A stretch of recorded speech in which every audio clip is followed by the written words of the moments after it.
ضلع عادل آباد میں واقع سرکاری ہائی اسکول قلعے میں اسکول ہیڈ ماسٹر اور اساتذہ بچوں نے کی تعلیم و تربیت کے لیے اپنی تنخواہوں میں سے کچھ رقم نکال کر اسکول میں ڈیجیٹل کلاس رکھنے کا قابل ستائش اقدام کیا ہے۔ پیش ضمن میں منصف ٹی وی کی خاصی پیشکش۔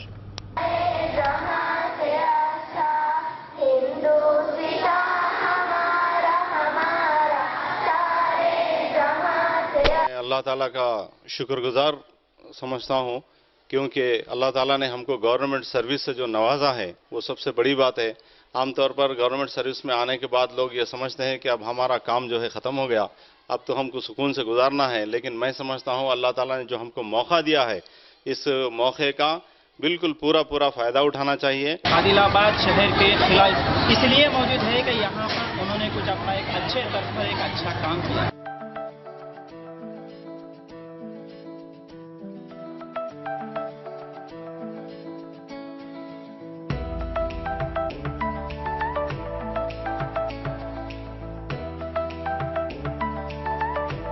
پہلے جب ہم 6 کلاس میں تھے یہ سب کچھ بھی نہیں تھا۔ جب سلیم الدین سر ہمارے اسکول میں داخل ہوئے، جیسا ہم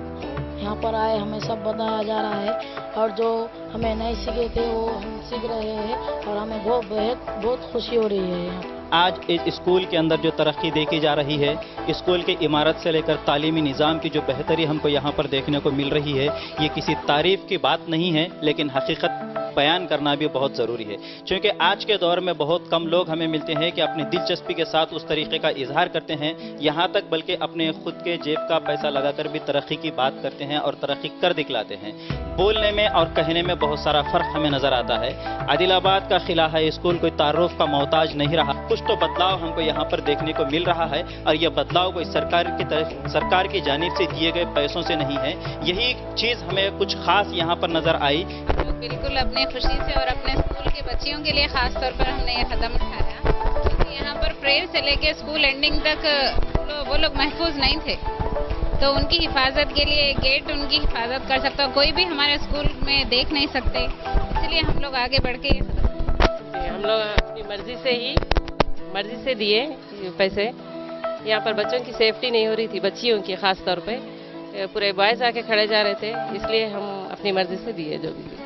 اسکول کے حالات اور تعلیمی نظام کا جائزہ لیا تھا تو اس وقت میں لیب اپنی جگہ پڑا ہوا تھا، کوئی کمپیوٹر یہاں پر چالو نہیں تھا، پھر بات وہی آئی تھی بجٹ کی، تو پھر اب آپ کے پاس یہ کہاں سے بجٹ آیا کہ آپ نے ڈیجیٹل کلاس بھی شروع کر دی، پھر یہاں پر کمپیوٹر ایجوکیشن بھی شروع کر دیا، ڈیجیٹل تعلیم کا باضابطہ ایک پیریڈ ہو رہا اور بچے اس سے لطف اندوز بھی ہو رہے ہیں۔ میں پہلے ہی بتا چکا ہوں کہ میں اسکول کی جو ضروریات ہے میرے پاس وہ فرسٹ پریفرنس رہتی، میں پہلے اس کو ترجیح دیتا ہوں، میں بجٹ کی فکر نہیں کرتا۔ اور بجٹ عام طور پہ بجٹ بھی دسمبر، جنوری، نومبر میں اس طریقے سے آتے ہیں، لیکن ہمارے جو ایکٹیویٹیز ہے ہم وہ جون سے ہی شروع کر دیتے۔ جس وقت اگر بجٹ جتنا پروویژن آیا اس میں لے لیتے، باقی کا میں اپنے سیلری سے ہمیشہ لگانے کے لیے تیار رہتا ہوں، اس کے لیے مجھے بہت خوشی ہوتی۔ جس طریقے سے آپ کی خدمات کو انجام دے رہی ہے، سوشل ایکٹیویٹیز کے طور پر بھی اس کو جانا جائے گا، لیکن اور ایک چیز یہ ہے کہ کیا جتنے مدارس یا اسکول سرکاری ایسے ہیں، کیا ان کو اس طریقے سے تبدیل کیا جا سکتا ہے؟ بالکل ضرور کیا جا سکتا ہے، اس میں کوئی دو رائے نہیں ہے کہ اگر ہر آدمی جو بھی ہمارے اساتذہ یا ہمارے ہیڈ ماسٹر جو کام کر رہے ہیں، اگر وہ تہیہ کر لے کہ جس طریقے سے ہم اپنے گھر میں مینیج کرتے، کوئی بھی چھوٹی سی چیز ہم گھر میں خراب ہو گئی تو پہلے نل خراب ہو گیا پہلے بنا لیتے، الیکٹرک خراب ہو گئی پہلے بنا لیتے، لیکن جب اسکول کا معاملہ آتا تو ہم کوتاہی کرتے۔ تو جس طریقے سے ہم اپنے گھر میں کرتے اسی طریقے سے اگر اسکول کے بارے میں بھی اگر آپ سوچنا چاہیے،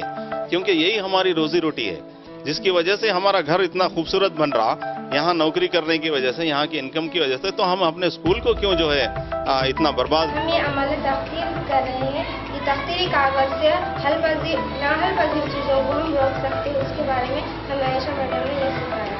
اور ہم اسی اسکول کی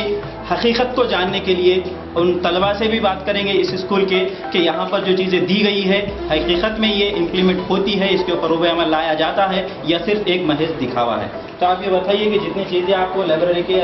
اندر یہ ساری بتائی جا رہی ہے، کیا اس کے اوپر یقیناً آپ روزانہ کچھ نہ کچھ پریکٹیکل ورک کرتے ہیں؟ کیا کرتے ہیں؟